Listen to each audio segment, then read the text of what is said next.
నమస్తే, నా పేరు ప్రశాంతి. ఎస్ న్యూస్ కు స్వాగతం. ముందుగా హెడ్లైన్స్ చూద్దాం. అన్నమాట నిలబెట్టుకున్న నాయకుడు ఎవరైనా ఉన్నారు అంటే చంద్రబాబే. ఇంటికి పెద్ద కొడుకు అనుకుంటున్నారు. చంద్రబాబును ప్రజలు 25, 28 వార్డుల్లో పెన్షన్లను పంపిణీ చేసిన ఎమ్మెల్సీ ఆలపాటి రాజేంద్ర ప్రసాద్.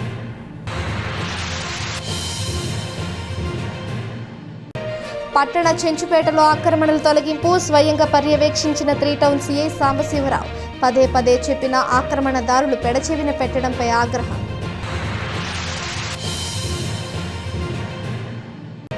ఎయిడ్స్ మహమ్మారి ఇంకా తొలగిపోలేదు. విస్తరిస్తోన్న ఎయిడ్స్పై అప్రమత్తత అవసరం. ఎయిడ్స్ డే సందర్భంగా తెనాలిలో పలుచోట్ల అవగాహన కార్యక్రమాలు. అన్నమాట నిలబెట్టుకున్న నాయకుడు ఎవరైనా ఉన్నారు అంటే చంద్రబాబు అని చెబుతున్నారు. ఇంటికి పెద్ద కొడుకు అంటున్నారని ఎమ్మెల్సీ ఆలపాటి రాజేంద్ర ప్రసాద్ అన్నారు. పట్టణంలో వృద్ధులు, వికలాంగులకు పెన్షన్లను ఆయన చేతుల మీదుగా పంపిణీ చేశారు. పట్టణంలోని 25, 28 వార్డుల్లో సోమవారం ఎన్టీఆర్ భరోసా పెన్షన్ల పంపిణీని మాజీ మంత్రి ఎమ్మెల్సీ ఆలపాటి రాజేంద్ర ప్రసాద్ పంపిణీ చేశారు. పార్టీ నాయకులతో కలిసి వృద్ధులు, వితంతువులు, వికలాంగుల ఇళ్లకు వెళ్లి పెన్షన్లను అందజేశారు. ఈ సందర్భంగా ఆలపాటి మాట్లాడుతూ రాష్ట్రంలో పెన్షన్లను 200 రూపాయల నుంచి 2000 రూపాయలకు పెంచిన చంద్రబాబు నాయుడు కూటమి ప్రభుత్వం అధికారంలోకి వచ్చాక 4000 రూపాయలు, 6000 రూపాయలు, 15000 రూపాయల చొప్పున అందజేస్తున్నారని గుర్తు చేశారు. ఎన్నికల్లో ఇచ్చిన హామీ మేరకు అధికారంలోకి రాగానే 3 నెలలకు ఒకసారి పెంచిన మొత్తాన్ని అందజేస్తున్నారు తెలిపారు. పొరుగున ఉన్న తెలంగాణ, తమిళనాడు, అతిపెద్ద రాష్ట్రమైన మహారాష్ట్రలోనూ ఈ స్థాయిలో పెన్షన్ల పంపిణీ ఎక్కడా లేదని చెప్పారు. విభజిత రాష్ట్రం అయినప్పటికీ డబ్బులు లేకపోయినా, రాజధాని లేకపోయినా ఇచ్చిన మాట ప్రకారం కూటమి ప్రభుత్వం పెంచిన పెన్షన్లను ప్రభుత్వ ఉద్యోగుల తరహాలోనే ప్రతి నెల మొదటి తేదీన ఇస్తోందని తెలియజేశారు. రాష్ట్ర వ్యాప్తంగా 62 లక్షల మందికి పైగా వివిధ రూపాల్లో పెన్షన్లు తీసుకోవడం ఒక చరిత్రగా చెప్పారు. ఈ కార్యక్రమంలో టీడీపీ జిల్లా అధికార ప్రతినిధి రావి కృష్ణమోహన్, తెనాలి నియోజకవర్గ తెలుగు యువత అధ్యక్షుడు కోగంటి రోహిత్, పార్టీ నేతలు రవితేజ, ముఖమాల మధుబాబు, దాసరి ప్రవీణ్, మనోహర్ నాయక్, రహంతుల్లా రవీంద్ర తదితరులు పాల్గొన్నారు. ఈరోజు రాష్ట్ర వ్యాప్తంగా దాదాపు ఎన్నికల్లో గెలిచిన తర్వాత కూటమి నాయకత్వం చంద్రన్న సారథ్యంలో ఎన్నికల ముందు పెన్షన్ తీసుకునే వారికి వాగ్దానం చేశాం. ఆనాడు 2000 రూపాయలు మాత్రమే వచ్చే పెన్షను 4000 రూపాయలు ఇవ్వబోతుంది ఈ ప్రభుత్వం అని చెప్పి చెప్పడం జరిగింది. మనల్ని చూసి పులిని చూసి నక్క వాత పెట్టుకున్నట్టుగా నక్క జిత్తులతో ఆ రోజున ఎన్నికల ముందు 3000 రూపాయలు ప్రకటించడం జరిగింది ఆనాటి వైసీపీ ప్రభుత్వం. ఆ రోజు చెప్పాం, ఎన్నికల్లో గెలిచిన తర్వాత ఈ 3 నెలలకు కూడా 4000 రూపాయలు ఇస్తామని చెప్పి జూన్ మాసంలో 7000 రూపాయలు ఇచ్చిన, గత 3 నెలలను కూడా కలిపి 7000 రూపాయలు ఇచ్చిన ఘనత చంద్రన్న నాయకత్వాన్ని. ఆ రోజు నుంచి ఈ రోజు వరకు కూడా ఈ 18 నెలల కాలం ప్రతి నెల జీతం చేసేవారికి జీతం వచ్చినట్టుగా, వృద్ధులకు కానీ వికలాంగులకు కానీ, ఇంట్లో కదలలేని వారికి 4000 నుంచి 6000, 6000 నుంచి 15000 ఇచ్చిన ఘనత ఈ కూటమి నాయకత్వాన్ని. భారతదేశంలో ఏ రాష్ట్రంలో కూడా మండల తహసీల్దార్ కార్యాలయంలో ప్రజా సమస్యల పరిష్కార వేదిక సమావేశం జరిపారు. మధ్యాహ్నం వరకు జరిగిన సమావేశంలో మొత్తం 4 అర్జీలు వచ్చాయి. తల్లిని ఇబ్బందులు పెడుతున్న కుమారుడికి కౌన్సిలింగ్ ఇవ్వనున్నట్లు తెనాలి మండల తహసీల్దార్ కేవి గోపాలకృష్ణ వెల్లడించారు. తహసీల్దార్ కార్యాలయంలో సోమవారం జరిగిన ప్రజా సమస్యల పరిష్కార వేదిక సమావేశంలో 4 అర్జీలు వచ్చాయని చెప్పారు. ఇందులో మారిసుపేటకు చెందిన మహిళ తనను కొడుకు ఇబ్బందులు పెడుతున్నాడని ఫిర్యాదు చేసినట్లు తెలిపారు. మిగిలినవి ఆస్తి సంబంధిత అంశాలుగా చెబుతూ నిర్ణీత వ్యవధిలో పరిష్కరిస్తామని వివరించారు. అందరికీ నమస్కారం. ఈరోజు మన తెనాలి తహసీల్దార్ కార్యాలయంలో జరిగిన ప్రజా సమస్యల పరిష్కార వేదికలో 4 అర్జీలు ఉన్నాయి. అందులో ఒక అర్జీ కంచర్ల శివగంగ అనే ఆవిడ ఇచ్చారు మారిస్పేట నుంచి. వాళ్ళ అబ్బాయి ఇబ్బంది పెడుతున్నాడని ఆ అబ్బాయిని కూడా వాళ్ళ అబ్బాయిని పిలిపించడానికి ట్రై చేసాం, కానీ అతను టర్నప్ కాలేదు. ఈరోజే మన 3 టౌన్ పరిధిలో ఉంది. 3 టౌన్ సిఐ గారితో కోఆర్డినేట్ చేసి అతను తీసుకొచ్చి కౌన్సిలింగ్ చేస్తాం. అట్లాగే గురిపాలెం నుంచి పంచాయతీ రిలేటెడ్గా ఒక అర్జీ వచ్చింది. అట్లాగే పెదరావూరు నుంచి భూమికి సంబంధించిన ఆస్తుల వివాదం ఒకటి వచ్చింది. మరో విషయం, అర్బన్లో వాళ్ళకున్న అసైన్ ల్యాండ్లో సర్వే నెంబర్ తప్పుపడిందని వచ్చింది. ఈ 4 అర్జీలు కూడా సంబంధిత శాఖల అధికారులతో కోఆర్డినేషన్ చేసుకుని సత్వరమే పరిష్కరిస్తాం. పట్టణ 3 టౌన్ పోలీస్ స్టేషన్ పరిధిలోని చెంచుపేట ప్రధాన రహదారిలో ఆక్రమణలను పోలీసులు తొలగించారు. పోలీస్, మున్సిపల్ సిబ్బందితో ఆక్రమణల తొలగింపును 3 టౌన్ సిఐ ఎస్ సాంబశివరావు స్వయంగా దగ్గరుండి చేపట్టారు. రహదారిని ఆక్రమించుకుని వాహనాల రాకపోకలకు అంతరాయం కల్పిస్తున్న ఆక్రమణలను తొలగించాలని, రోడ్డు ప్రమాదాలకు ఆస్కారం లేకుండా చూడాలి అంటూ పోలీస్ శాఖ పదే చేసిన విజ్ఞప్తులను వ్యాపారులు పెడచెవిన పెట్టారు. ఫలితంగా సోమవారం ఆయా ఆక్రమణలను పోలీసులు తొలగించారు.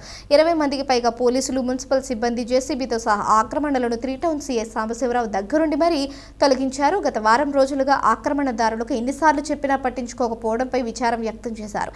దీనితో ఆక్రమణలు తొలగించక తప్పలేదని స్పష్టం చేశారు. రోడ్డు ప్రమాదాలకు దారితీసే ఆక్రమణలను ఎట్టి పరిస్థితుల్లోనూ ఉపేక్షించేది లేదని హెచ్చరించారు. రోడ్డుకు అటువైపు వారు, 3 టౌన్ పోలీస్ స్టేషన్ పరిధిలోని వారు కూడా నిర్ణీత హద్దులోపలే వ్యాపారాలను కొనసాగించాలని, ఆక్రమణలకు పాల్పడరాదని స్పష్టం చేశారు. దయచేసి తెనాలి పట్టణ ప్రజలకి ఈ ఆక్రమణలు తీవ్రమైన అంతరాయంగా ఉన్నాయి. ఒక్కొక్కసారి రోడ్డు ప్రమాదాలకు కూడా కారణమవుతున్నాయి. కాబట్టి వీళ్ళందరికీ కూడా గత వారం రోజుల నుంచి విన్నవిస్తూ ఉన్నాం, అభ్యర్థిస్తూ ఉన్నాం. దయచేసి మీరు వెనకబోయి ప్రజల ప్రయాణానికి ఇబ్బందికరం కాకుండా సహకరించండి. పోలీస్ డిపార్ట్మెంట్ వారికి, మున్సిపల్ డిపార్ట్మెంట్ వారికి, లోకల్ ప్రజలందరికీ కూడా చెప్పిన తర్వాత కనీసం పెడజెవుని పెట్టి జస్ట్ చెప్పారు వెళ్ళిపోయారులే అని ఇంకా కొంతమంది ఓహో ఇది పరిపాటిలే అనేటువంటి చందాన తయారయ్యి ఇంకా ఆక్రమణలు పెరుగుతున్నటువంటి నేపథ్యంలో గౌరవ మినిస్టర్ గారితో కూడా చెప్పించాం. అదేవిధంగా సబ్ కలెక్టర్ మేడం గారితో మీటింగ్కు కూడా మేము అటెండ్ అయ్యాం. మేడం గారు కూడా చాలా స్ట్రాంగ్గా చెప్పారు. అవసరమైతే ఈ ఎన్క్రోచ్మెంట్ తీసేయడానికి నేను కూడా ప్రత్యక్షంగా వస్తానని కూడా చెప్పారు. అవంతా కూడా మీడియాలో టెలికాస్ట్ అయి ఉంటుంది, ప్రింట్ మీడియా, ఎలక్ట్రానిక్ మీడియాలో కూడా. కనీసం ఒక్కళ్ళకి కూడా బాధ్యత లేకుండా అంతకంటే డబల్ ఉత్సాహంతో ముందుకు వచ్చారు వాళ్ళు, కనీసం భయం లేకుండా. అందువల్ల నిన్న మారిస్పేట ఏరియాలో కొద్దిగా క్లీన్ చేసాం. చాలామంది వాళ్ళకి ఇంట్రెస్టెడ్గా వెళ్ళిపోయారు. వీళ్ళకి వారం నుంచి చెప్తా ఉన్నాం, ప్రతిసారి చెప్తా ఉన్నాం, కానీ కనీసం చల్లం లేదు. కాబట్టి ఈరోజు మున్సిపల్ కమిషనర్ గారి రిక్వెస్ట్ చేసుకున్నాం. వాళ్ళ స్టాఫ్ అంతా వచ్చారు, పోలీస్ డిపార్ట్మెంట్ అంతా కూడా కలిసి ఇక్కడ ఉన్నటువంటి ఎన్కరేజ్మెంట్స్ అన్నీ కూడా తీసేయడం జరిగింది. వీళ్ళ జీవనానికి, వీళ్ళ జీవన భృతికి ఇబ్బంది కలిగించాలనేది మా లక్ష్యం కాదు. ప్రజలు సుఖంగా ప్రయాణం చేసుకోవాలి, ఎలాంటి రోడ్ యాక్సిడెంట్లు ఉండకూడదు, ట్రాఫిక్ అంతరాయం ఉండకూడదు అనేది మా మిషన్. దాంట్లో భాగంగానే ఈరోజు కొంత వెనక్కి పంపడం అనేది జరిగింది. ఇంకా పెడజీవిని పెట్టారు అంటే మున్సిపల్ పరిధి ఎంతవరకు ఉంటుందో కాలువగా బోర్డర్ దాకా ఆడదాకా మొత్తాన్ని ఒక 2 జేసీబీలు తెప్పించి, అంటే ముందు మనం విన్నవిస్తున్నాం కాబట్టి ఇనుకోలేదు కాబట్టి ఆ మొత్తం కూడా పర్మనెంట్ కన్స్ట్రక్షన్ కూడా కట్టుకున్నారు, లైక్ స్లాబ్ లాగా వేసేసుకున్నారు ఆడ. అందువల్ల వీటన్నిటిని కూడా వీళ్ళు ఇంటే ఓకే, ఇనుకోకపోతే ఈరోజు ఇక్కడ చూశారు కదా, అదర్ సైడ్ వాళ్ళకి సెన్సార్ గన్స్ పనిచేసి వాళ్ళు తీసేపించుకుంటే ఓకే, లేదంటే రేపే జేసీబీతో స్టార్ట్ చేసి ఆ మొత్తాన్ని పగలగొట్టుకుంటా వెళ్ళిపోతామని కూడా తెలియజేస్తా ఉన్నాం. అంతరించిపోతున్న జానపద కళలను ప్రోత్సహించడం అభినందనీయమని ప్రముఖ గజల్ కళాకారుడు, Guinness record holder doctor Ghazal Srinivas అన్నారు. తెనాలితో తనకు గల అనుబంధాన్ని తెలియజేశారు. పట్టణానికి చెందిన సంగీత సాంస్కృతిక సంస్థ స్వరలయ వేదిక ఆధ్వర్యంలో 2 రోజుల స్వరలయ తెనాలి ఉత్సవ ఆదివారం రాత్రితో ఘనంగా ముగిసింది. ముఖ్య అతిథిగా హాజరైన triple world Guinness record holder doctor Ghazal Srinivas మాట్లాడుతూ అంతరించిపోతున్న జానపద కళలను ప్రోత్సహిస్తున్నందున స్వరలయ వేదిక సంస్థను అభినందించారు. ఎమ్మెల్సీ ఆలపాటి రాజేంద్ర ప్రసాద్ మాట్లాడుతూ 150 మంది కళాకారులను ఒకే వేది మీదకు తీసుకొచ్చి అనేక రూపాల్లో అభినయం చేయించడం అభినందనీయమని స్వరలయ తెనాలి ఉత్సవ నిర్వాహకులను ప్రశంసించారు. మోదుకూరి ఝాన్సీ జాన్సన్, బొల్లిముద్ద శివరామకృష్ణ ఇద్దరి భావజాలం సమాజానికి మేలు చేసిందని అన్నారు. రంగస్థల సినీ నటీమణి శివపార్వతి మాట్లాడుతూ తన పుట్టినిల్లు తెనాలిగా చెప్పారు. తెనాలితో ఆమెకు ఉన్న అనుబంధాన్ని గుర్తు చేసుకున్నారు. 12 ఏళ్ల వయసులోనే చదువుకు స్వస్తి చెప్పి రంగస్థల నటిగా జీవితాన్ని ప్రారంభించినట్లు తెలిపారు. నాటక రంగం కేవలం భుక్తి మాత్రమే కాదని తనకు జీవితం అంటే ఏంటో నేర్పించిందని అన్నారు. ప్రస్తుతం టీవీ సీరియల్స్లో నటిస్తున్నట్లు తెలిపారు. కుటుంబ నేపథ్యం ఉన్న సీరియల్స్ను ప్రజలు ఆదరించాలని కోరారు. రాష్ట్ర మహిళా కమిషన్ మాజీ చైర్మన్ నన్నపనేని రాజకుమారి మాట్లాడుతూ తెనాలి రామకృష్ణ కవి కళాక్షేత్రాన్ని చూస్తుంటే హైదరాబాద్ రవీంద్ర భారతిని తలపిస్తున్నట్లు తెలిపారు. ఏపీ సిపిడిసిఎల్ టెక్నికల్ డైరెక్టర్ ఆవుల మురళీకృష్ణ యాదవ్, బీసీ సంక్షేమ సంఘం రాష్ట్ర అధ్యక్షుడు కేసన శంకర్రావు, కుమార్ పంప్స్ అధినేత కొత్త సుబ్రహ్మణ్యం సభను ఉద్దేశించి ప్రసంగించారు. అనంతరం రంగస్థల నటులు ఆరాధ్యుల వెంకటేశ్వరరావు, బడుగు రామ్మోహన్ రావు, టీవీఎన్ మల్లేశ్వరరావు, ఎంవి రఘునాథరావు, బొల్లిముద్ద కృష్ణ, రేవతి కర్లను సత్కరించారు. M Satyavardhan, doctor K Purushottama Rao, Sheikh Saida, TVN Malleswara Rao, A Himabindu, K Soujanya, M Mallika, K Rajeswara Rao, Revathi శంకర్లు ఆలపించిన గీతాలాపనలు ఎంతగానో అలరించాయి. సాయి లక్కరాజు సేవలను అతిథులు ప్రశంసలతో ముంచెత్తారు. కార్యక్రమంలో పలువురు కళాకారులు, కళాభిమానులు పాల్గొన్నారు. పుణ్య నదులలోన స్నానమాడు నాడు దేవుడ విను. ఎప్పుడన్నా నేను కృష్ణా నదిలో మునిగినప్పుడు, గంగా నదిలో మునిగినప్పుడు అప్పుడు తీసుకెళ్ళిపో. పుణ్య నదులలోన స్నానమాడు నాడు దివ్య క్షేత్రములు దర్శించునాడు, నా భక్తి నా నీడై ఉన్ననాడు, నా తుది శ్వాస నీది కానిమ్ము ప్రభు.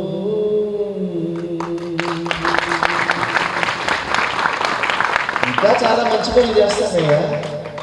నీ పూజకై పూలు పోయినప్పుడు, నీకై ప్రసాదం చేయునప్పుడు, నీ ధ్యానములో లీనమైనప్పుడు, నా తుది శ్వాస నీది కానీ ప్రభు. ఇంకా చేస్తున్నాను నీకు. సజ్జనులతోన తిరుగువేళ, అంతకన్నా మంచి జనం దొరుకుతారా నాకు కళాకారులు? ఈ క్షణం చచ్చిపోతే బాగుండు కదా శ్రీనివాస్ అనిపిస్తుంది నాకు. సజ్జనులతోన తిరుగువేళ, భజన గానంబులో మునుగువేళ, అధరాలపై చిరునవ్వు మెరగువేళ, నా తుది శ్వాస నీది కానిమ్ము ప్రభు.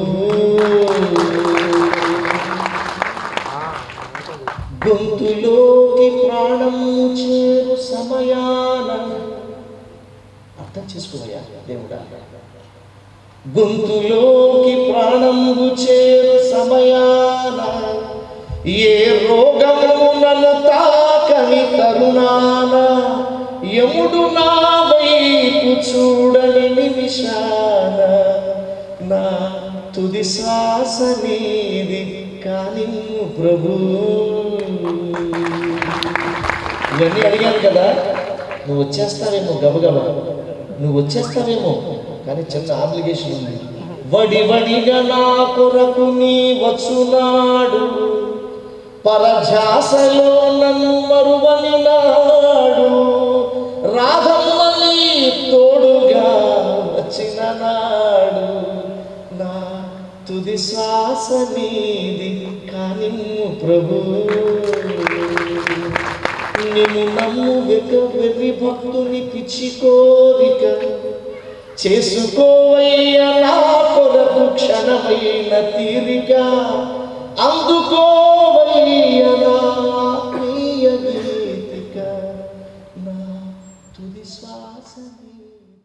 నేను ఎన్నోసార్లు తెనాలి వచ్చాను. నాకు ఎవరేమి ఇచ్చారో నాకు తెలుసు, వారికి తెలుసు. నాకు వారు హృదయం ఇచ్చారు, ప్రేమ ఇచ్చారు, ఆత్మీయతనిచ్చారు. ఒక సోదరి భావంతో నన్ను పుట్టింటికి పిలిచి సత్కారం చేశారు. అంతకంటే ఇంకేం కావాలి కదా. కనుక ప్రతి ఆర్టిస్టులో కూడా డబ్బు మీద నడవటం కాకుండా, మరి మన నాటక రంగం మనకి ఏం నేర్పింది? చాలా నేర్పింది. క్యారెక్టర్ వేసుకున్నాం, మేకప్ తుడిచేసాం, డబ్బులు ఎంత వచ్చాయి లెక్క పెట్టుకున్నాం, అవి కావాలి. కానీ డబ్బుల మీదే నడవకూడదు, డబ్బులతోనే బతకకూడదు. మనకంటూ ఒక వ్యక్తిత్వం ఉంది, దాన్ని చాటుకోవాలి. మనం కూడా పరిపక్వత చెందాలి. ఎన్నో సోషల్ నాటకాల్లో సమాజానికి ఎన్నో గొప్ప ఇతివృత్తాలు అందించిన మహానుభావులు, ఎంతోమంది గేయ రచయితలు మనం ఇప్పటి వరకు విన్నాం కదా పాటలు. చెప్పండి. నిర్విషయమైనటువంటి గొప్ప అనుభూతి స్వర్గీయ నందమూరి తారక రామారావు. ఆయన చూస్తే ఆయన మీద పడి లేవలేదంటే నిజంగా లేవలేరు స్త్రీలు. అలాంటి అందగాడు, మామూలు అందగాడా. ఆయన చూపు అట్లా పడితే చాలు అనుకునే అందం. అలాంటి అద్భుతమైనటువంటి మహానటుడు. యుగానికి ఒక్కడు, యుగానికి ఆయనే, ఇంకొకడు లేరు. అలాంటి కళాకారుల కన్నా ఈ పుడమ తల్లి మనందరినీ చూసి పునీతం అవుతూ ఉంటుంది. అందుకనే ఇట్లాంటి నడపాలి. అయితే నేను అప్పుడప్పుడు ఇట్లా పలచగా ఉంటే కొద్దిగా బాధపడుతూ ఉంటాను. ఇంత వానుండా వరదుండా వచ్చి ఇక్కడ కూర్చోవాలి, నిశాద్యరాలు. మరి ఆ రకంగా అది కూడా తొందరలో, ఎందుకంటే నేను ఎన్టీ రామారావుతో 1994లో ఆయనతో పాటు లండన్ వెళ్ళాను ఫస్ట్ టైం. తర్వాత మళ్ళీ వెనక్కి వచ్చిన తర్వాత మళ్ళీ ఆయన లేడు, చంద్రబాబు నాయుడు గారు ముఖ్యమంత్రి. ఆ దశలో వెళ్ళినప్పుడు లైవ్ షోకి వెళ్తున్నా, టికెట్స్ బుక్ చేయమన్నారు.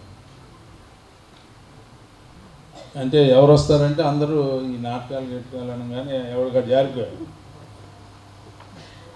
మనకే ఆయనకంటే ఆ నాటకం అంటే ఉంటుందో తెలియదు, కానీ ఈ మనం ఎన్టీ రామారావుతో కూర్చోవడం అంటే అది ఒక పెద్ద ఆనందం కదా. నేను చేయెత్తాను, మీరు బ్రదర్ మీరు వస్తారా, ఓకే 5 టికెట్లు పంపిస్తే సాయంత్రం వెళ్దాం అనుకున్నాం. చౌకపు చౌరలుగా మెల్లిగా చెప్పాడు, సార్ ఈరోజు టికెట్లు అయిపోయింది. నాకు ఆశ్చర్యం, నాటకానికి టికెట్లు అయిపోవడం. సరే మరుసటి రోజు దొరికినాయంటే ఆయన ఆర్ట్ థియేటర్కి వెళ్ళాలని చెప్పి. పట్టణానికి చెందిన ప్రముఖ వైద్యుడు డాక్టర్ గోగినేని హరిప్రసాదరావు జయంతిని వైద్యులు ఘనంగా నిర్వహించారు. ఆయన చిత్రపటానికి పూలమాల వేసి శ్రద్ధాంజలి ఘటించారు. స్థానిక బోసు రోడ్డులోని ఐఎంఏ తెనాలి శాఖ కార్యాలయంలో సోమవారం డాక్టర్ గోగినేని హరిప్రసాదరావు జయంతిని ఏర్పాటు చేశారు. డాక్టర్ హరిప్రసాదరావు చిత్రపటానికి పుష్పాంజలి సమర్పించారు. తెనాలి పట్టణం పరిసర ప్రాంతాల్లో ఆయన చేసిన సేవలను ఐఎంఏ తెనాలి ఉపాధ్యక్షుడు డాక్టర్ గవిని రవిశంకర్రావు, ప్రధాన కార్యదర్శి డాక్టర్ జి కోటేశ్వర ప్రసాద్, కోశాధికారి డాక్టర్ టి అఖిలేష్లు తమ ప్రసంగాల్లో వివరించారు.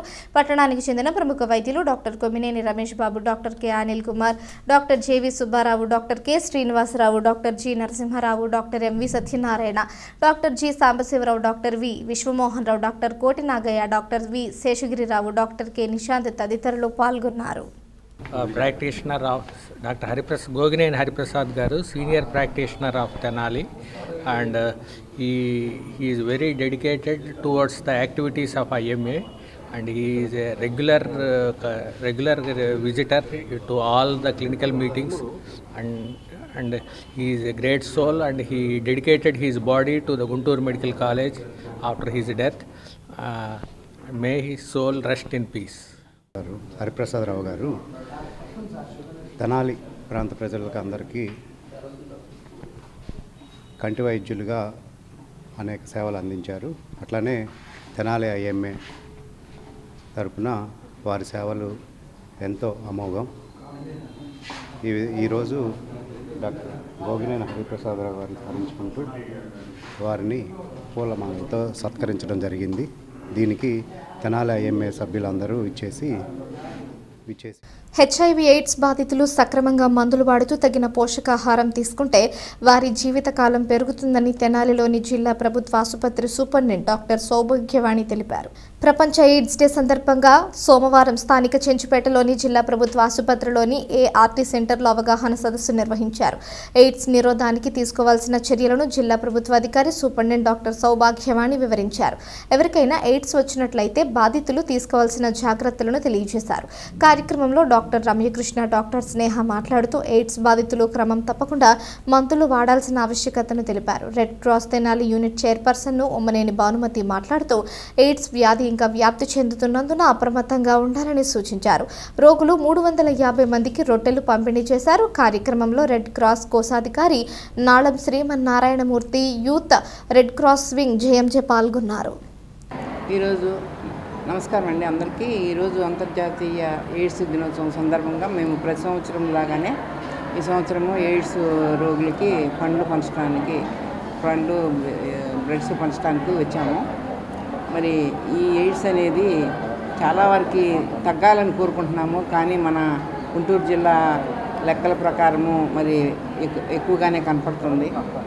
ఇది ఒక రోగం కాకుండా చాలా జాగ్రత్తలు తీసుకొని మరి ప్రభుత్వం అన్ని విధాల మందులు ఇస్తుంది కనుక మరి సాధ్యమైనంత మేరకు వీళ్ళు అన్ని జాగ్రత్తలు పాటించి దీనిని ప్రజలలోకి తీసుకురాకుండా జాగ్రత్త పడాలని మన ఇండియన్ రెడ్ క్రాస్ తరఫున కోరుకుంటున్నాం. భగవద్గీత మనిషికి దారిని, ధర్మాన్ని, ధైర్యాన్ని చూపించే నిత్య గ్రంథం. విద్యార్థి దశలో గీతలోని శ్లోకాలు ఇవ్వగలిగే ఏకాగ్రత, క్రమశిక్షణ, నైతికత విద్యార్థుల భవిష్యత్తుకు బలమైన పునాది అవుతాయని శ్రీ స్వామి భాస్కరానంద సరస్వతి అన్నారు. వివేక ఆత్మ విద్యానికేతన్ ఆధ్వర్యంలో సోమవారం స్థానిక బుర్రిపాలెం రోడ్డులోని శ్రీ వివేకానంద సెంట్రల్ స్కూల్ ఆవరణలోని ఆడిటోరియంలో గీతా జయంతి ఉత్సవాలను వైభవంగా నిర్వహించారు. కార్యక్రమంలో ముఖ్య అతిథిగా హాజరైన ఉత్తరాఖండ్ ఋషికేశ్లోని స్వామి దయానంద ఆశ్రమానికి చెందిన శ్రీ స్వామి భాస్కరానంద సరస్వతి విద్యార్థులను ఉద్దేశించి ప్రసంగించారు. భగవద్గీత ప్రాముఖ్యాన్ని వివరించారు. పరీక్షల ఒత్తిడి, భవిష్యత్తుపై ఆందోళనలు, పోటీ వీటన్నింటినీ ధైర్యంగా ఎదుర్కొనే శక్తి గీతా బోధనలు ఇస్తాయని చెప్పారు. తొలుత గీతాచార్యులు శ్రీమద్ భగవద్గీత గ్రంథాలతో శోభాయాత్రను జరిపారు. తర్వాత అర్చన, భగవద్గీత ధ్యాన శ్లోకాలతో పూజా కార్యక్రమం చేశారు. విజయవాడకు చెందిన డాక్టర్ చావా మురళీకృష్ణ విద్యార్థుల మనోవికాసానికి భగవద్గీత పుస్తకాన్ని ఆవిష్కరించారు. అనంతరం శ్రీ స్వామి భాస్కరానంద సరస్వతి భక్త బృందం భగవద్గీత పారాయణ చేశారు. శ్రీ లక్ష్మీ కూచిపూడి కళాక్షేత్రం శిష్య బృందం సాంస్కృతిక అంశాలను ప్రదర్శించారు. కార్యక్రమంలో వివేక విద్యా సంస్థల director doctor Ravipati Veeranarayana, Vivekananda central school CEO Ravipati Venkatrao, Murali, Shivakumar, Tagore, Rambabu తదితరులు పాల్గొన్నారు. సూర్య భగవానుడు లేకుండా అసలు ఈ వాతావరణం లేదు. భూమి మీద మంచు గడ్డ అయిపోతుంది ఈ ప్రపంచం అంతా కూడా. వితౌట్ సన్, మంచు గడ్డ అంటే ఏవి కూడా మనకి లైఫ్ ఉండదు. అంతటి పవర్ఫుల్ అయిన సన్, ఇవన్నీ కూడా నేచర్, ప్రకృతిలో ఉన్నాయి. మనందరం ఏదో గొప్పవాళ్ళు అనుకుంటాం, మనం చాలా మునగాళ్ళం అనుకుంటాం, మనం తెలివితేటలకు అధికంగా అనుకుంటాం. మన తెలివితేటలకి ఈ జీవనానికి కారణం ఈ ప్రకృతి అనేటువంటి దాన్ని మనసులో పెట్టుకోవాలి. ఇలాంటి విషయాలు భగవద్గీతలో చెప్పబడింది. సీక్రెట్ ఆఫ్ అవర్ లైఫ్ భగవద్గీతలో చెప్పబడింది. అలాగే మీరు అందరూ ఏమన్నారు? మంచి ఆరోగ్య హెల్త్ కావాలన్నారు. అవునా కాదా? ఎలాంటి ఆహారం తింటే హెల్త్ ఉందో మీకు తెలుసునా? Let us understand this point my dear students. అలాంటి పవర్ చెప్తుంది భగవద్గీత, అలాంటి టీచింగ్స్ ఇస్తుంది Bhagavad Gita. It's not a simple thing. And my dear student, with help of this you can understand how to live a life, art of living. అసలు జీవితం ఎలా? It is art. జీవితం ఒక కళ అండి. చదవటం ఒక కళ, మాట్లాడటం ఒక కళ, నడవటం ఒక కళ, అది తినడం ఒక కళ, అన్ని కళలే. అలాగే జీవించడం కూడా ఒక ఆర్ట్. How to live. పట్టణానికి చెందిన బొల్లిముంత శివరామకృష్ణ ఫౌండేషన్ ఆధ్వర్యంలో 2 రోజుల తెలుగు సాహితీ సాంస్కృతిక మహోత్సవం జరగనుంది. 3 ప్రముఖులకు పురస్కారాలను అందజేయనున్నారు. పట్టణానికి చెందిన ప్రఖ్యాత సినీ రచయిత, కమ్యూనిస్ట్ బొల్లిముంత శివరామకృష్ణ ఫౌండేషన్ ఆధ్వర్యంలో ఈ నెల 6, 7 తేదీల్లో తెనాలిలో తెలుగు సాహితీ సాంస్కృతిక మహోత్సవాన్ని నిర్వహించనున్నట్లు విశ్రాంత శాస్త్రవేత్త డాక్టర్ చందు సాంబశివరావు చెప్పారు. ఫౌండేషన్ హాలులో సోమవారం విలేకరుల సమావేశంలో కార్యక్రమ ఆహ్వాన పత్రికను ఆవిష్కరించారు. వివరాలను తెలియజేశారు. 6వ తేదీన 11 నంది అవార్డులు పొందిన ఎం సైదారావుచే జుగల్బందీ, విజయవాడ పాలపర్తి శ్యామలానంద ప్రసాద్ బృందం చే భువన విజయం నాటకం, ఉభయ తెలుగు రాష్ట్రాల కవులు 200 మందితో జాతీయ స్థాయి కవి సమ్మేళనం ఉంటాయి. 7న 1000 మంది తెనాలి కూచిపూడి నాట్య బృందంతో మహానాట్య సమ్మేళనం, నాటికల ప్రదర్శనలు, కళాకారులకు సత్కారాలు ఉంటాయని వివరించారు. ఈ వేడుకల్లోనే ప్రముఖ సినీ నటుడు బ్రహ్మానందంకు బొల్లిముంత శివరామకృష్ణ జాతీయ స్థాయి జీవితకాల పురస్కారం, ఏపీ నాటక అకాడమీ చైర్మన్ గుమ్మడి గోపాలకృష్ణ బాలకృష్ణకు రంగస్థల విశిష్ట పురస్కారం, ప్రజా సాహితీ సంపాదకుడు కొత్తపల్లి రవిబాబుకు విశిష్ట సాహితీ పురస్కారం అందజేస్తామని చందు సుబ్బారావు వెల్లడించారు. ఫౌండేషన్ సభ్యులు పాల్గొన్నారు. అందరికీ నమస్కారం అండి. బొల్లిమంత శివరామకృష్ణ ఫౌండేషన్ వారి ఆధ్వర్యంలో గత 20 సంవత్సరాలుగా ప్రతి సంవత్సరం కూడా 2 రోజులు కానీ 3 రోజులు కానీ ఒక ఉత్సవ వాతావరణంలో సాహిత్య కార్యక్రమాలు అలాగే సాంస్కృతిక కార్యక్రమాలు జరుపుకుంటూ ప్రతి సంవత్సరం కూడా ఒకరికి కానీ ఇద్దరికి కానీ రాష్ట్ర స్థాయిలోనూ దేశ స్థాయిలోనూ ప్రముఖులకి మరి అవార్డ్స్ ఇస్తూ వస్తున్నారు. ఆ పరంపరలో భాగంగా ఇది 20వ ఎడిషన్ ఈ సంవత్సరం జరగబోయేది. రేపు డిసెంబర్ 6, 7 తారీఖుల్లో కూడా 2 రోజులు సాహితీ సాంస్కృతిక మహోత్సవాల పేరిట బొల్లిమంత శివరామకృష్ణ ఫౌండేషన్ వారు కార్యక్రమాన్ని చేయబోతున్నారు.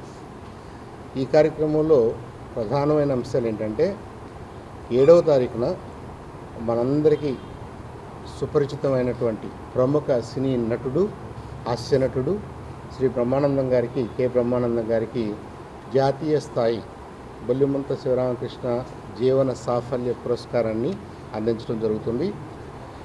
ఈ ఎడిషన్లో కమిటీ వారు కొత్తగా నిర్ణయించింది ఏంటంటే అవార్డుకు పాటుగా ఒక మెమెంటో, ఫెలిసిటేషనే కాకుండా 1 లక్ష రూపాయల నగదు కూడా అందించాలని చెప్పేసి వాళ్ళు తీర్మానించడం జరిగింది. అలాగే 6వ తారీఖున అంటే మొదటి రోజు రంగస్థల నటుడు మరి అనేక దేశాల్లో మన తెలుగు నాటకాన్ని, తెలుగు పద్యాన్ని పరిచయం చేసి అమెరికాలో మరి ముఖ్యంగా ఆ నాటక తీరు మీద, పద్యం తీరు మీద పద్యాన్ని నేర్పిస్తూ పిల్లల్ని ఎంతోమంది పిల్లల్ని తెలుగు పద్యం వైపుకి, తెలుగు నాటకం వైపుకి మరల్చినటువంటి శ్రీ గుమ్మడి గోపాలకృష్ణ గారికి కూడా జాతీయ స్థాయి బొల్లిమంత శివరామకృష్ణ జాతీయ అవార్డుని ప్రదానం చేయడం జరుగుతుంది. వారికి 25,000 రూపాయల క్యాష్ రివార్డు కూడా ఉంటుంది. ఫౌండేషన్ మెంబర్గా గత 6 ఏళ్ళ నుంచి నేను కూడా దీంట్లో భాగస్వామి అయ్యాను. సో ప్రతి సంవత్సరం మేమేంటంటే కవులని, కళాకారులని వాళ్ళలో ఉన్న భావాలని బయటికి తీసుకొచ్చేలాగా ప్రోగ్రామ్స్ అరేంజ్ చేసి ఇట్లా మేము చేయిస్తూ ఉంటాము. సో ఈసారి కూడా సాహితీవేత్తలని, కళాకారులని, కవుల్ని ఇట్లా కొంచెం ఎంకరేజ్ చేస్తా సమాజంలో చిన్నపిల్లల్లో కూడా ఇట్లాంటి భావన తీసుకురావాలి. అంటే పిల్లలు ఓన్లీ చదువుకోవటమే కాదు, ఇట్లాంటి క్రియేటివిటీ ఐడియాస్ నేర్చుకోవాలి అనే భావంతో మేము ముందుకు వస్తున్నాము. సో ఎవ్రీ ఇయర్ ఇట్లానే చేస్తా. ఈసారి కూడా 3 కళాకారులని కొంతమందిని సత్కరించుకుంటా. సో అందరినీ ఇట్లా నాట్యపరంగా కానీ 7వ తారీఖు మాత్రం ముఖ్యంగా పొద్దున 9 నుంచి సాయంత్రం 2 వరకు 500 మంది చేత నాట్యం చేయిస్తా, వాళ్ళ కళని బయటికి చూపిస్తా. సో ఇట్లా చేయటం వల్ల ఏంటంటే సో సాహిత్యం, కళ అనేది పెంపొందించాలని మా భావన. సో బొల్లిమంత శివరామకృష్ణ ఫౌండేషన్ మెంబర్స్గా సో మేము వినిపించుకునేది ఏంటంటే వచ్చి దాన్ని చూసి సో కళని కొంచెం పెంపొందించండి నా భావన. Thank you. కేంద్ర సాహిత్య అకాడమీ అవార్డు గ్రహీత డాక్టర్ పాపినేని శివశంకర్ గారు, అంతరిక్ష శాస్త్రవేత్త చందు సాంబశివరావు గారు, అట్లాగే ఆచార్య నాగార్జున విశ్వవిద్యాలయం తెలుగు హెచ్ఓడి డాక్టర్ నారిశెట్టి వెంకట కృష్ణారావు గారు ప్రసంగిస్తారు. అనంతరం కవులతో కవి సమ్మేళనం, సాయంత్రం పూట 11 నంది అవార్డులు పొందినటువంటి మన సైదారావు గారి చేత జుగల్బందీ సంగీత కార్యక్రమం ఉంటుంది. పురస్కార మహోత్సవం అయిపోయిన తర్వాత గుమ్మడి గోపాలకృష్ణ గారికి, అట్లాగే మన కొత్తపల్లి రవిబాబు గారికి పురస్కారం అయిన తర్వాత తెనాలి తహసీల్దార్ గారు కేవి గోపాలకృష్ణ గారు కృష్ణదేవరాయలుగా, విజయవాడ పాలపర్తి శ్యామలానంద ప్రసాద్ గారు బృందంతో భువన విజయం సాహితీ రూపకం కూడా ప్రదర్శన సాగుతుంది. శ్రీ లలిత అయ్యప్ప స్వామి సేవా సమితి ఆధ్వర్యంలో మాలాదారులైన అయ్యప్ప స్వాములకు 4 రోజుల అన్నదాన కార్యక్రమాన్ని ప్రారంభించారు. స్థానిక నాజరుపేటలోని శ్రీ సీతారామాంజనేయ స్వామి ఆలయంలో అయ్యప్ప స్వాములకు 30 రోజుల అన్నదాన కార్యక్రమాన్ని కుంభ రవితేజ సోమవారం చేపట్టారు. ఈ అన్నదాన కార్యక్రమానికి ముఖ్య అతిథులుగా గురుస్వామి మైలా సాంబయ్య, భారతీయ జనతా మజ్దూర్ సెల్ రాష్ట్ర కార్యవర్గ సభ్యులు, మానవ హక్కుల జాతీయ నాయకులు పల్నాటి నాగరాజు, హెచ్ఆర్ఏజే గుంటూరు జిల్లా లీగల్ సెక్రటరీ కొమ్ము అబ్రహం లింకన్, తాడిబైన కృష్ణ పాల్గొన్నారు.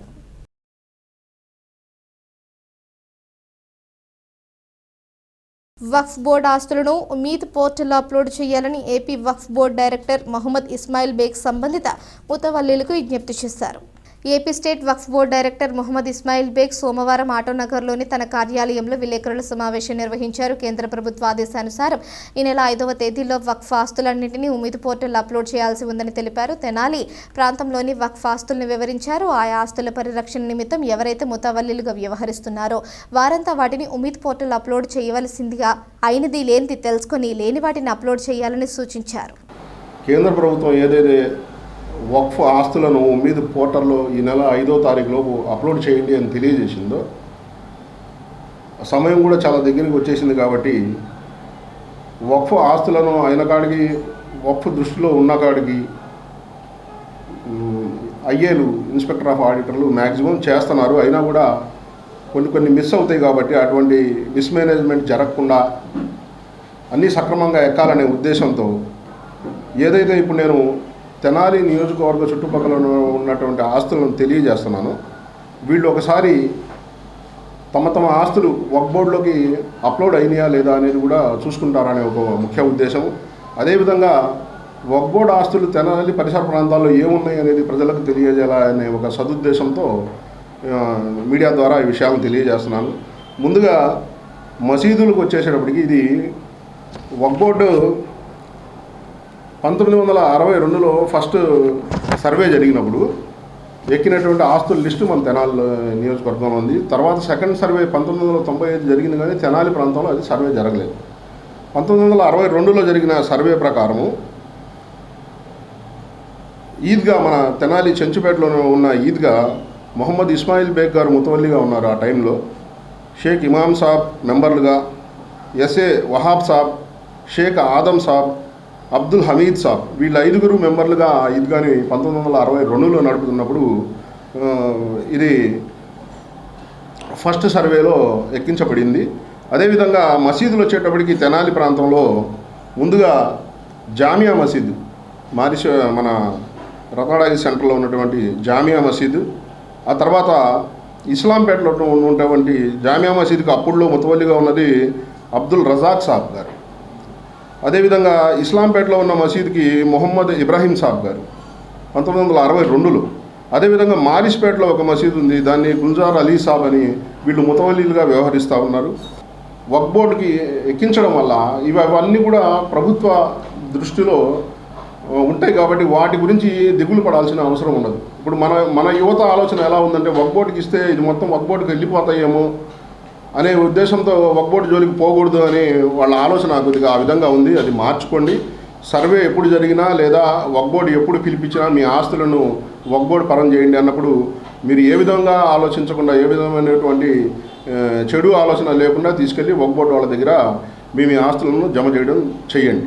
అదేవిధంగా ఆషుర్ఖానాలు కొన్ని వ్యవసాయ స్థానిక జేఎంజే మహిళా కళాశాలలో ఎయిడ్స్ డేను నిర్వహించారు. ఎయిడ్స్కు కారణాలు, నిరోధకానికి తీసుకోవాల్సిన జాగ్రత్తలపై అవగాహన కల్పించారు.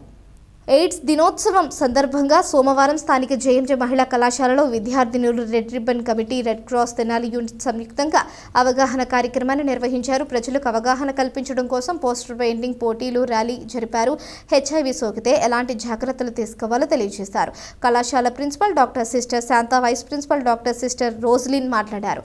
హెచ్ఐవిపై అవగాహన నివారణకు సంబంధించి భారతదేశంలో అంతర్జాతీయంగా అనేక కార్యక్రమాలు, నివేదికలు ఉన్నాయని తెలిపారు. జాతీయ ఎయిడ్స్ నియంత్రణ సంస్థ నేతృత్వంలో ఆంధ్రప్రదేశ్ సహా అన్ని రాష్ట్రాల్లోనూ అవగాహన కార్యక్రమాలు నిర్వహిస్తున్నారని చెప్పారు.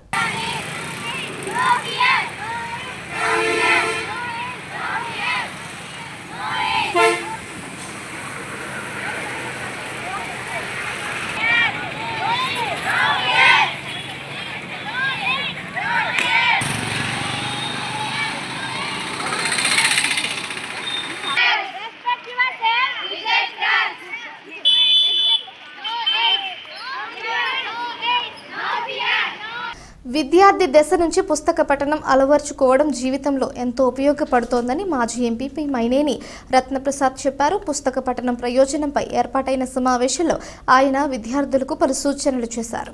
అమృతలూరు మండల పరిధిలోని ఇంటూరు జిల్లా పరిషత్ ఉన్నత పాఠశాలలో సోమవారం విద్యార్థులతో పుస్తక పఠనం ఉపయోగంపై సమావేశం నిర్వహించారు. Basic research education and development bread సంస్థ ద్వారా ఉన్నత పాఠశాలల్లో ఏర్పాటు చేసిన మినీ లైబ్రరీల ఉపయోగంపై జరిగిన సమావేశానికి పాఠశాల ప్రధానోపాధ్యాయుడు శ్రీధర్ అధ్యక్షత వహించారు. మైనేని రత్నప్రసాద్ మాట్లాడుతూ పుస్తకం మనం తల వంచుకొని చదివితే అందులోని సారాంశం మనల్ని జీవితాంతం తల ఎత్తుకునేలా చేస్తుందని చెప్పారు. భారత రాజ్యాంగ నిర్మాత డాక్టర్ బిఆర్ అంబేద్కర్, మాజీ రాష్ట్రపతి ఏపీజే అబ్దుల్ కలాంను స్ఫూర్తిగా తీసుకుని విద్యార్థులు పుస్తక పఠనం అలవర్చుకోవాలని చెప్పారు. ఉమ్మడి తెలుగు రాష్ట్రాల్లో వేమూరు నియోజకవర్గ పరిధిలోని ఉన్నత పాఠశాలలో బ్రెడ్ సంస్థ 22కు పైగా మినీ లైబ్రరీలను ఏర్పాటు చేసినట్లు తెలిపారు. ఇక్కడ పుస్తకాలను విద్యార్థులు ఇళ్లకు కూడా తీసుకువెళ్లే సదుపాయం కల్పించినట్లు చెప్పారు. విద్యార్థులు ఏటా 15 పుస్తకాలు చదవాలని, తాము గ్రహించిన నీతిని విద్యార్థులు ప్రత్యేకంగా రాసినట్లయితే బహుమతులను అందజేస్తారని తెలిపారు. పుస్తక పఠనంలో పోటీతత్వం పెంచుకోవాలని సూచించారు. కార్యక్రమంలో ఉపాధ్యాయులు శ్రీనివాసరావు, జానీ, కృష్ణమూర్తి, జక్రయ్య, మల్లేశ్వరరావు, బాబీ, శాంతి తదితరులు పాల్గొన్నారు. బ్రెడ్ అనే సంస్థ 15 సంవత్సరాల నాడు ఏర్పాటు చేయడం జరిగింది. ఇది ఆంధ్ర రాష్ట్రంలో ఈ బ్రెడ్ అనే సంస్థ ద్వారా మరి మన ఊళ్ళోనే 1300 పుస్తకాలు ఉన్నాయి మన లైబ్రరీ. ఈ ఆంధ్ర రాష్ట్రం అంతా కూడా ఇవ్వటం జరుగుతుంది. ముఖ్యంగా మన నియోజకవర్గంలో అన్ని నియోజకవర్గాల కన్నా ఎక్కువ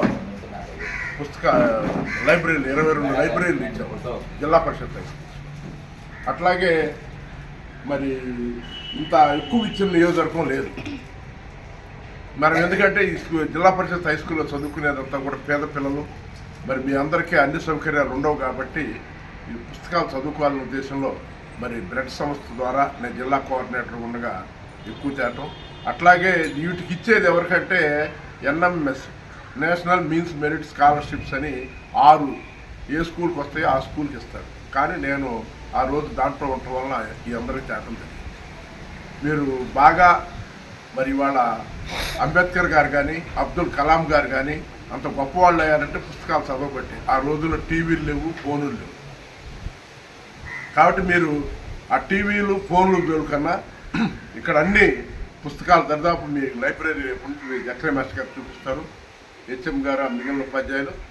దాంట్లో నీతి కథలు ఉంటాయి, చిన్న కథలు, పెద్ద కథలు అన్నీ ఉంటాయి. ఒక్కొక్కళ్ళు 15 పుస్తకాలు చదివి దాంట్లో మీరు ఏం గ్రహించారో అది రాస్తే చాలు. పుస్తకాలు మీకు ఇంటికి కూడా ఇవ్వబడతాయి అన్నమాట. ఎక్కడైనా చదువుకోవచ్చు, లేదంటే మీరు ఇంటికి తీసుకెళ్ళి ఇంట్లో కూడా చదువుకోవచ్చు. అట్లా క్లాస్ వైజ్గా ప్రతి క్లాసుకి కనీసం ప్రతి పిల్లోడు 15 పుస్తకాలు చదవాల్సి ఉంటుంది. 15 పుస్తకాలు చదివి ఆ పుస్తకాలు చదివిన తర్వాత దాని గురించి, ఆ వ్యక్తుల గురించి మీ అభిప్రాయాన్ని, ఆ వ్యక్తుల గురించి మీరు ఏం తెలుసుకున్నారు, అంటే గాంధీ గారి గురించి చదివినా, నెహ్రూ గారి గురించి చదివినా మీరు ఏం తెలుసుకున్నారో ఒక నోట్స్లో రాయాల్సి ఉంటుంది. అలా రాస్తే తర్వాత మొత్తం కూడా మన స్కూల్ తరఫున జక్రీ మాస్టర్ చూసి ప్రతి క్లాస్కి 2 ప్రైజులు ఇస్తారు. ఫస్ట్, సెకండ్, 6th క్లాస్ నుండి 10th క్లాస్ దాకా. మీరు ఎవరైతే బాగా రాశారో, దాని గురించి బాగా చదివారో 15 పుస్తకాలు ఖచ్చితంగా చదవాలి. ఆ పుస్తకాలు కూడా 2 భాషల్లో ఉన్నాయి. తెలుగులో ఉన్న ఈ పుస్తకాలు, అలాగే ఇంగ్లీష్లో కూడా రాయాల్సి ఉంటుంది. మన సార్కి ఇస్తే దాన్ని బట్టి మీకు ప్రైజ్లు అనేది ఇవ్వడం జరుగుతుంది. వార్తలు ముగించే ముందు హెడ్లైన్స్ మరోసారి. అన్నమాట నిలబెట్టుకున్న నాయకుడు ఎవరైనా ఉన్నారు అంటే చంద్రబాబే. ఇంటికి పెద్ద కొడుకు అనుకుంటున్నారు. చంద్రబాబును ప్రజలు 25, 28 వార్డుల్లో పెన్షన్లను పంపిణీ చేసిన ఎమ్మెల్సీ ఆలపాటి రాజేంద్ర ప్రసాద్.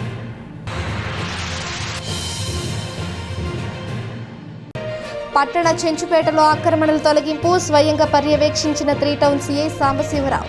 పదే పదే చెప్పిన ఆక్రమణదారులు పెడచెవిన పెట్టడంపై ఆగ్రహం.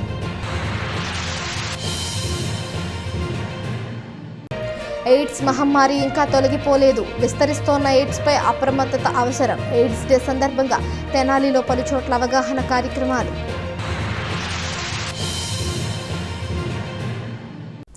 ఈ వార్తలు ఇంతటితో సమాప్తం. తిరిగి ప్రసారమయ్యే ఎస్ న్యూస్లో మళ్ళీ కలుసుకుందాం. అంతవరకు సెలవు. నమస్కారం.